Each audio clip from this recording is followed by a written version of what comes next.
말씀을 우리 교독을 하겠습니다.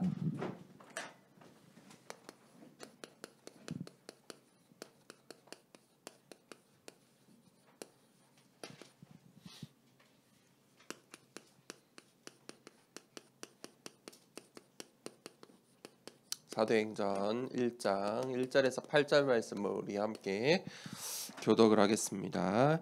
데오빌라여, 내가 먼저 쓴 글에는 무릇 예수께서 행하시며 가르치시기를 시작하신부터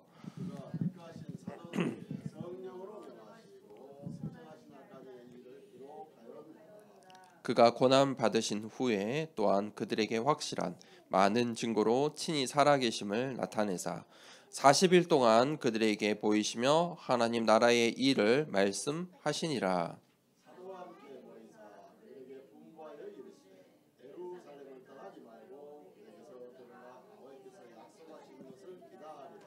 요한은 물로 세례를 베풀었으나 너희는 몇 날이 못되어 성령으로 세례를 받으리라 하셨느니라.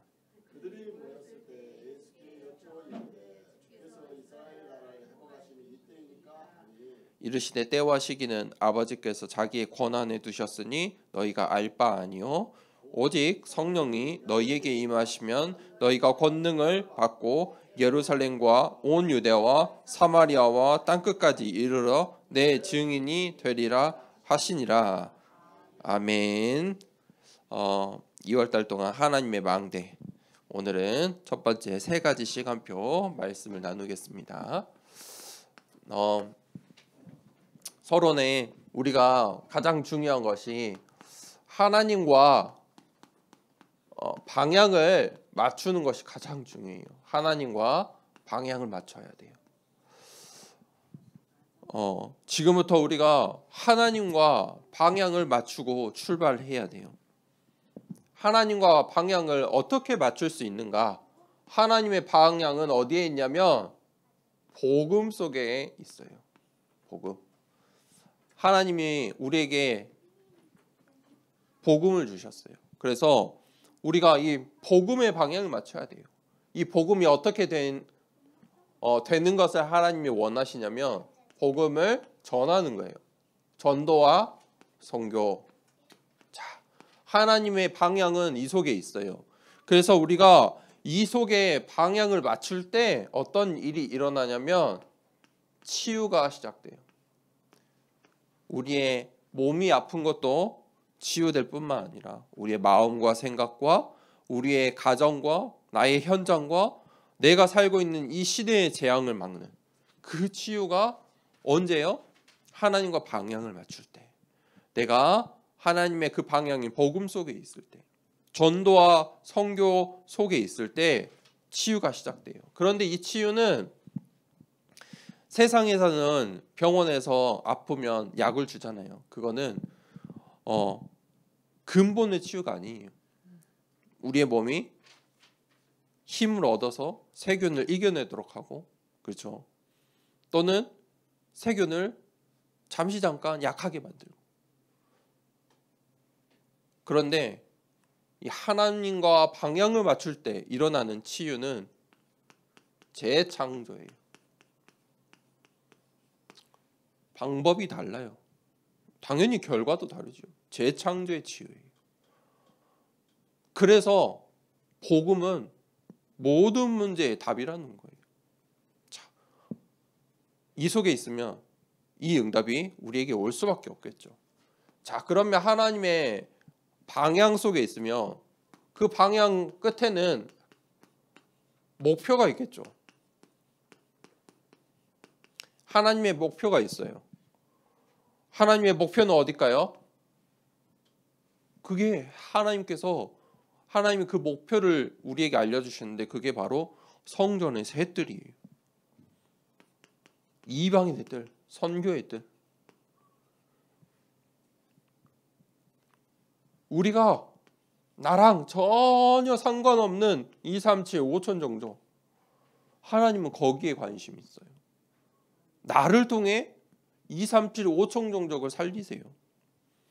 그게 선교의 뜰이에요. 두 번째, 치유의 뜰. 이 성전에는 이 복음의 방향을 맞추고 내가 진짜 전도와 선교의 그 속에 있으면 치유의 일들이 일어나요. 치유의 일들. 어떤 치유예요? 하나님 떠나서 온 네피림 시대, 네피림 병들의 치유받는 거예요. 왜 사람들이 술도 먹을 수 있어요. 술도 먹을 수 있고 담배도 필 수 있어요. 술 먹고 담배 펴도 어느 정도 살 수 있어요. 건강이 조금 안 좋을 뿐이에요. 그런데 사람들이 술, 담배, 마약에 왜 빠져드냐면 네피림병이에요. 굳이 안 해도 되는 것들이에요. 저기 쉽게 말하면 자연으로 가면은 흙 있잖아요. 흙 먹어도 돼요? 안 먹어요? 흙 먹어도 돼요. 어렸을 때 목사님 어렸을 때는 흙도 많이 이 장난치면서 흙 먹었어요. 뭐 죽지는 않아요. 나중에 뭐 맹장 좀 터지겠죠. 죽진 않아. 옛날에 더 어른들 여기 있는 할머니 할아버지 권사님들은 자연에 있는 풀 뜯어 먹고 그렇죠. 맛있는 단맛 나는 풀들 있어요. 그것과 비교할 수 없는 거예요. 네피림병. 안 해도 되는 걸 하는 거예요. 굳이 지금은 그런 장난 안 해도 돼요. 굳이 풀 안 뜯어보고 된다니까요. 그런데 사람들은 안 해도 되는데 그걸 하고 있어요. 안 해도 되는 걸 굳이 하고 있다니까요. 그게 네피림병이에요.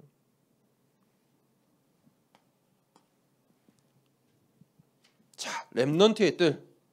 하나님의 계획은 분명히 렘넌트에게 있어요. 복음은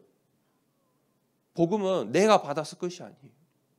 하나님이 나에게 복음을 주셨을 때 거기에는 어마어마한 하나님의 절대 계획들이 있어요. 가장 큰 계획 중에 하나가 렘넌트, 후대예요. 자, 그 하나님의 방향과 목표를 맞추고 우리가 뭐 해야 되냐면 하나님과 통하는 기도를 해야 돼요.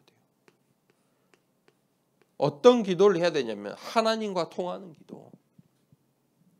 내가 하나님과 소통이 되고 대화가 되고 통해야 돼요. 그 기도를 해야 돼요. 세상 사람들은 종교는 뭐 하고 있어요? 주문 외워요.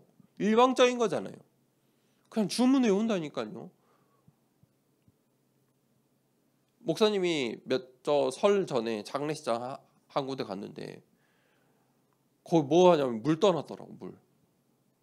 죽은 사람을 위해 물을 떠났어. 아직 사람들이 그래요.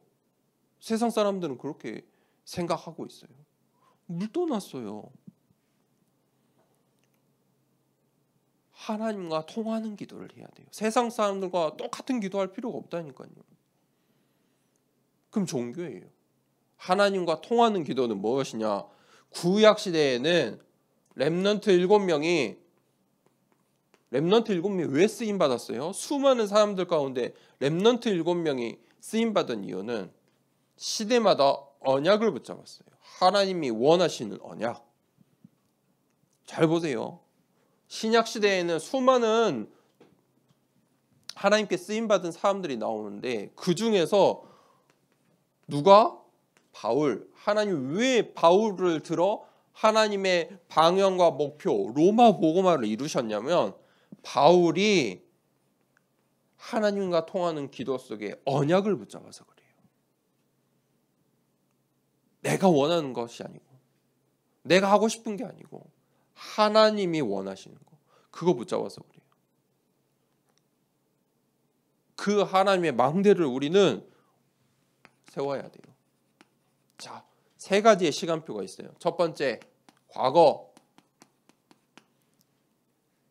과거 반드시 해결해야 돼요. 수많은 사람들이 이 과거 때문에 과거에 매여 있어요. 창세기 1장 1절에 보면 하나님이 세상을 창조하셨는데 그 뒤에 보면은 그 세상이 공허하고 흑암과 혼돈 가운데 있었다. 이게 근본이에요. 근본 문제. 하나님을 모르면요, 흑암, 혼돈, 공허 속에 있을 수밖에 없어요. 그래서 예수님께서 이 땅에 무엇으로 오셨다고요? 요한복음 1장에 보면 빛으로 오셨어요. 그래서 그 예수님께서 요한복음 19장 30절에 다 이루었다 말씀하셨어요. 빛이에요. 빛으로 오셨어요.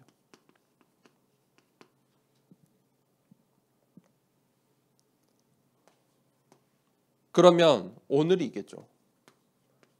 우리가 우리의 과거를 빛으로, 빛의 망대를 세워서 해결해야 돼요. 끝내야 돼요. 그러면 오늘은 우리가 어떻게 인도받느냐, 무엇으로 인도받느냐가 중요해요. 보호자의 배경이 나의 배경이에요. 하나님의 나라의 일들이 일어나고 있어요. 우리가 이 속에 쓰임 받는 거예요. 하나님의 보좌와 하나님 나라와 그의 일은 눈에 보이지 않는 거예요. 비밀이에요. 그런데 실제예요. 사실이란 말이에요.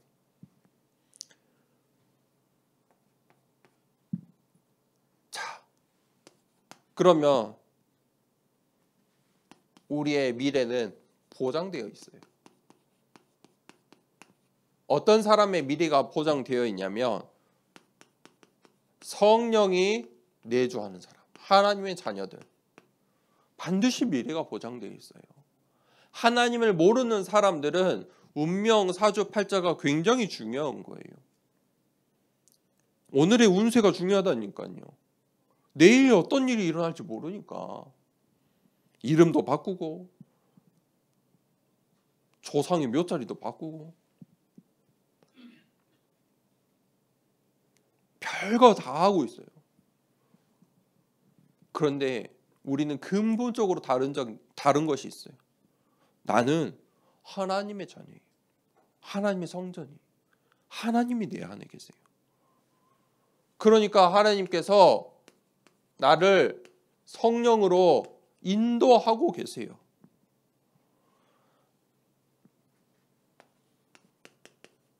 그 인도하심 속에 성령이 하시는 일들이 있어요. 자, 우리가 이것을 반드시 기억해야 돼요. 보장된 거예요. 성령의 내주는 교회의 축복이에요. 하나님이 나를 하나님의 성전이래. 하나님의 성령이 계시는 것을 알지 못하느냐? 너가 하나님의 성전이다 말씀하셨어요. 성령의 인도, 우리에게 문제도 와요. 갈등도 올 거예요. 그런데 우리는 결론, 답을 가지고 그 문제를 만나야 돼요. 응답을 가지고 가는 거예요. 성령의 역사. 왜 성령의 역사가 필요하냐면 사단의 나라가 있기 때문이에요. 사단의 역사가 있기 때문에 성령의 역사 속에 성령의 능력이 우리에게 필요한 거예요. 자, 결론입니다. 그러면 우리가 2025년도에 정말 하나님의 망대를 세우고 이 세 가지 시간표 속에 흐름을 바꿔야 돼요. 흐름을 바꾸지 않으면 이 세상의 흐름에, 내 현상의 흐름에 이제 한 학년씩 올라가죠. 내 학교에 그 흐름에, 친구들의 흐름에 내가 휩쓸려 갈 수 있다니까요. 흐름을 바꾸는 자가 돼야 돼요. 그래야 응답받아요. 그 흐름을 어떻게 바꾸냐면 내가 말씀의 흐름 속에 있으면 돼요. 하나님의 말씀은 뭐냐면 많은 교회 다니는 사람들이 오해하고 착각하고 있는 것이 무엇이냐면 은혜 받아야 된다고 생각해요. 말씀을 은혜 받아야 된다 생각해요. 오늘 은혜 받았어. 오늘은 좀 지루하다. 저번에 들은 말씀이야. 기준이 어디에 있어요? 그 은혜 받았다의 기준은 나한테 있는 거예요. 내가 들었을 때 나한테 오늘 은혜되고 감동이 되고 나에게 기준이 있는 거예요. 기준이 있는 거예요. 감동 받았다. 이거 다 나의 것 아니에요. 내 기분, 내 생각, 내 기준 속에 그렇죠. 하나님의 말씀은 뭐냐면 반드시 기억할 거. 하나님의 말씀은 절대예요. 하나도 빠짐없이 성취될 말씀이에요. 하나도 뗀 것이 없어요. 일주일 동안 현장에 살 수 있는 말씀, 강단의 말씀이 나오는데 하나도 땅에 떨어질 말씀이 없다니까요. 다 성취될 말씀이에요. 내가 못 붙잡아서 그래요. 내가 그 말씀을 내가 붙잡고 기도하지 않아서 그렇지 반드시 성취될 말씀이에요. 믿습니까? 내 수준과 내 지혜로 내 감정으로 이해할 수 없을 뿐이지 생각해 보세요. 내가 이해하고 내 감정으로 내 수준으로 다 이해할 수 있는 말 그거 공부할 필요가 있어요? 학교에서 선생님이 맨날 내가 아는 것만 말해. 필요해요? 안 필요해요. 내가 모르는 것을 알려줄 때 그 선생님이 좋은 선생님이에요. 내 수준을 올려주니까. 하나님 말씀은 그거랑 비교할 수가 없어요. 하나님 말씀은 내 감정과 내 경험과 내 수준과 내가 이해하는 그 내 이해력과 아무 상관이 없어요. 하나님의 말씀이. 그래서 믿음이 필요한 거예요. 하나님 말씀 믿는 거예요. 그러면 그 하나님의 말씀을 붙잡고 있다면 거기서 기도의 흐름이 나와요. 먼저 할 게 있어요. 기도하는데 먼저 기도할 게 있어요. 뭐라고 했어요? 너희가 먼저 하나님 나라와 그의 의를 구하라. 아니 그 기도가 우리가 지금 하고 있는 777 기도예요. 하나님 나라와 그 의를 구하는 거예요. 이 보통이 아니에요. 다른 사람들은 다른 교회는 심지어 목사님들도 이해 못하는 건데 왜 하냐고요? 하나님 나라와 그 의를 구하는 거예요. 먼저 구하라고 했잖아요. 그 뒤에 뭐라고 했어요? 그리하면 모든 것을 더하여 주시리라. 하나님 말씀 그대로 믿으세요. 그대로 믿고 기도하시라니까요. 진짜 777 기도 해보세요. 그러면 내가 몰랐던 나의 필요까지 하나님이 다 채워주세요. 하나님 내가 이거 1부터 10까지 이거 필요해요. 기도한 것과 나는 정말 하나님 나라와 의를 구했는데 하나님께서 나의 필요 모든 것을 더해 주시는 것과 어떤 게 더 크겠어요? 비교할 수가 없다니까요. 자, 세 번째. 하나님이 원하시는 일, 그 방향과 목표 속에 전도의 흐름, 그 속에 있으라. 전도는 뭐냐면 복음을 선포하는 거예요. 그런데 반드시 하나님께서 제자를 나에게 주실, 나에게 예비하신 제자가 있어요. 내 인생에 나를 통해 하나님께서 세우실 제자가 있다니까요. 여러분 어떻게 복음 받았어요? 굉장히 나에게 복음 준 사람이 때로는 교회 안 다니고 있을 수도 있어요. 그런데 하나님 계획은 그래요. 섭리. 나를 통해 하나님께서 예비하신 제자가 있다니까요. 이거 찾는 거예요. 예비된 자가 있어요. 갈급한 자가 있어요. 반드시. 충성된 자들이 있어요. 생명을 보라는 거예요. 생명. 사람을 보지 말고. 그게 전도의 흐름이에요. 반드시 내가 이 전도를 두고 기도할 때 이 흐름 속에 있으면 하나님이 하세요. 나를 사용하시는 거예요. 하나님은 나를 사용하는 거예요. 그래서 이걸 보고 3오늘이라고 해요. 흐름을 어떻게 바꿀 수 있냐면 내가 이 3오늘 잠깐 집중하고 잠깐 생각해 볼 때 흐름이 바뀌어요. 그 흐름을 바꾸고 하나님의 영원한 망대 세우는 한 주 되길 축복합니다. 이 시간에 말씀을 붙잡고 우리 함께 정말